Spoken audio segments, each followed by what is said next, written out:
Nothing says I've made it in sim racing like a steering wheel with a screen in it. At least, that's how many of us feel. A large number of people race in VR nowadays, so this product isn't directly aimed at them. I actually feel there are two distinct hobbies when it comes to sim racing. The first one is the actual racing. The second one is upgrading our hardware. Today we focus mainly on the latter. This is the VPG Elemento PRO steering wheel, which I was lucky enough to be allowed to borrow from vpgsim.co.uk for the past couple of weeks. I'm Lawrence, welcome to the channel.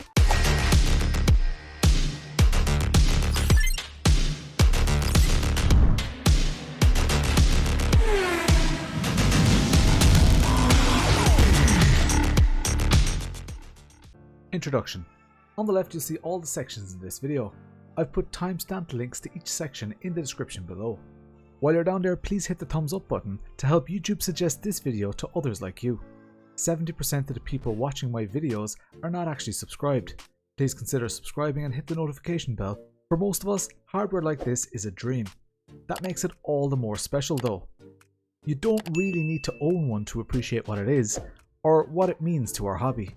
However, this is a review and I have the difficult task of assessing whether this product is worth 1,250 Great British pounds of your hard-earned cash. That's over €1,800 when you convert to euros and pay customs or import duties. As such, it needs to be reviewed accordingly. First impressions. I love these presentation cases. Ever since I first reviewed a Rosso Sim Racing steering wheel back in 2020, I wished that every rim would be this nicely presented. However, those cases themselves are relatively cheap, and at this price point, I expect details. So I absolutely love the VPG logo on the front of the case. It doesn't necessarily need to be there, but I'm glad it is. It gave me a great first impression. Coupled with the crushed carbon and sleek integration of the screen, presentation couldn't be much better. I will analyse all the various aspects of this wheel in more detail, but my first impressions of this rim were good. The grips were not as grippy as I expected. There was some play in the buttons, but nothing of concern.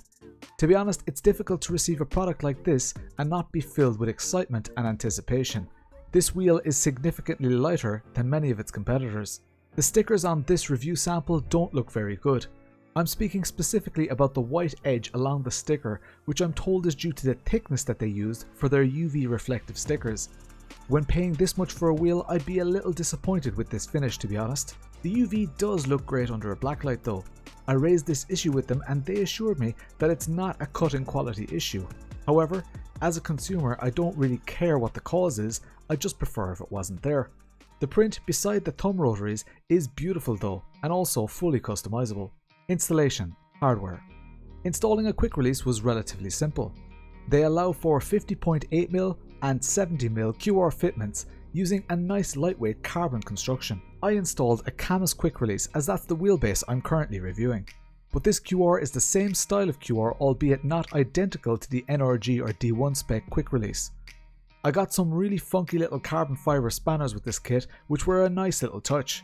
It also came with plenty of spare stickers for further customization, but I didn't install any of these as this isn't my steering wheel. The USB cable is great, it's very high quality, nicely coiled, and that connector would need serious convincing to come loose accidentally. My one gripe would be that the USB cable is a little bit short at just under 60cm.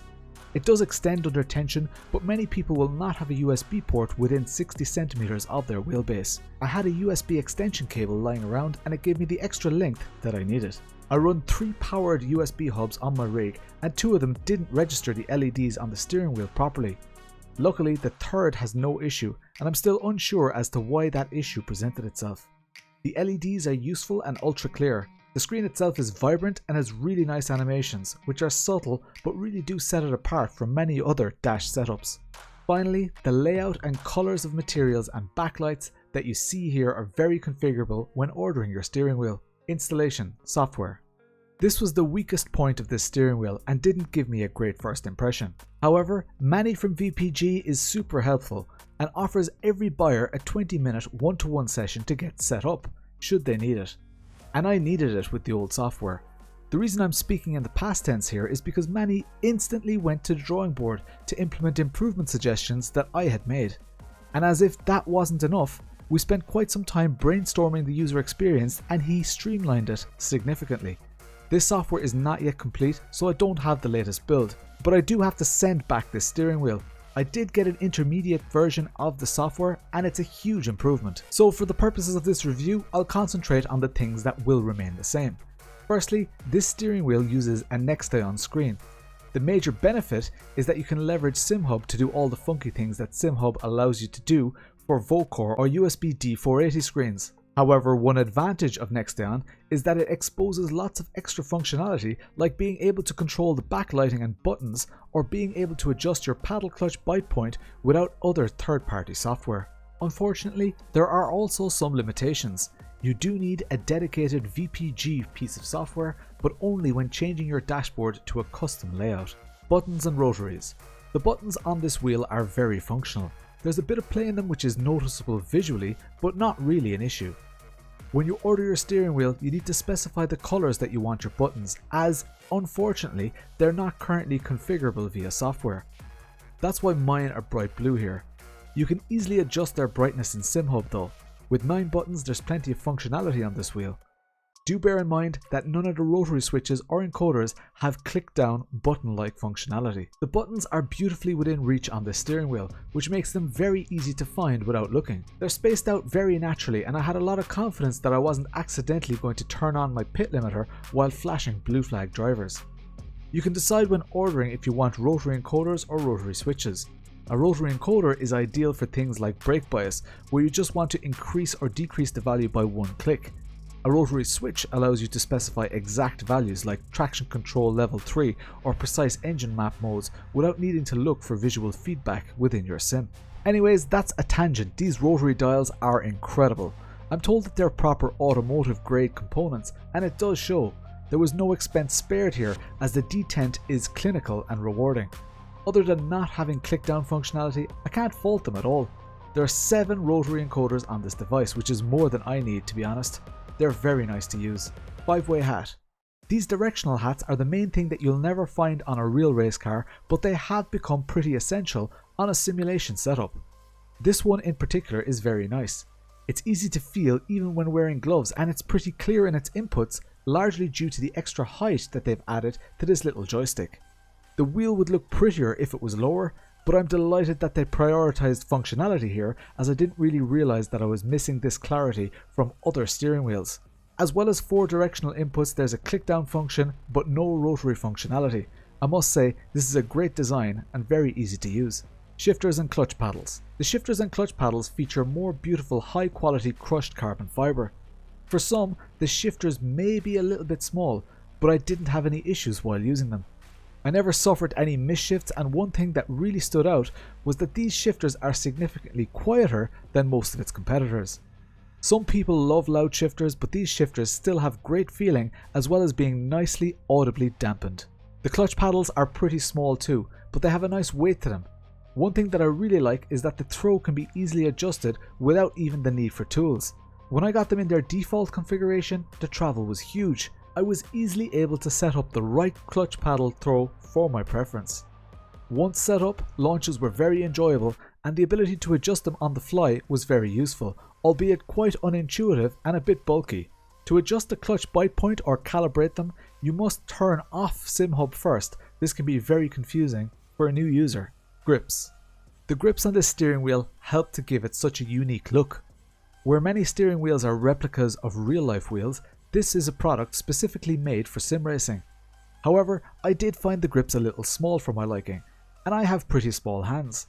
I don't necessarily mean that the grips should be taller, but I prefer thicker grips than this. Grips are very subjective though, so please don't let this be a deal breaker. I just didn't really feel like my hands were making as much connection with the grip as I'd like them to. They weren't as ergonomically shaped as some of the competitors. This, coupled with the ultra hard and slippy material of the grips, it made them quite difficult to hang on to at times, especially in very high downforce cars and high force feedback levels. So much so that sometimes I found myself adjusting my grip mid-corner. I did get more used to it over time when switching back to other rims. I did notice that thicker grips suited me a lot better. Screen. The screen is vibrant and features really nice animations when switching between the dashes. The data seem to be very consistent with the on-screen data across all the sims that I use. I like the way the screen is somewhat hidden underneath a larger transparent area. This gives a sense of space and a really nice futuristic design. I really have no complaints about the screen or screen quality. However, the number of dashes and the difficulty in installing third-party dashes is a bit of a barrier for some. As mentioned, the software has improved greatly, but it's still not an intuitive experience. Once it's all working though, it's beautiful and useful. One thing that I would say is that having a screen on the center of your steering wheel may be less practical than some may think. I have a rig set up in a GT style seating position, and in certain sims I found it easier to look at my in-game HUD rather than looking down at the screen on my Elemento Pro. I would recommend a product like this mainly to those who have a very low seating position. Final thought. Having spent several weeks with this steering wheel, I've been able to change my opinion several times on some key issues. The biggest one being the price. This item is bespoke and comes with a level of one-to-one service that most companies simply cannot offer. You're buying hand-built quality here, made by the very people who designed and brought these products to market. The hardware is as good as, if not better build quality than any other comparable product that I've used. Ultimately, although I have disposable income, I'm not sure if I could ever justify spending €1,800 on a steering wheel rim. That said, a few years ago I would have said that about most of the hardware that I now own, so it's all relative. This product is for the dreamers and those who are achieving their dreams. It's for the people who would rather spend this money on a steering wheel for their sim setup than a holiday or a track day in a race car. It's not for everyone, and it's not supposed to be. Much like your favourite supercar, you don't necessarily need to own one to enjoy it.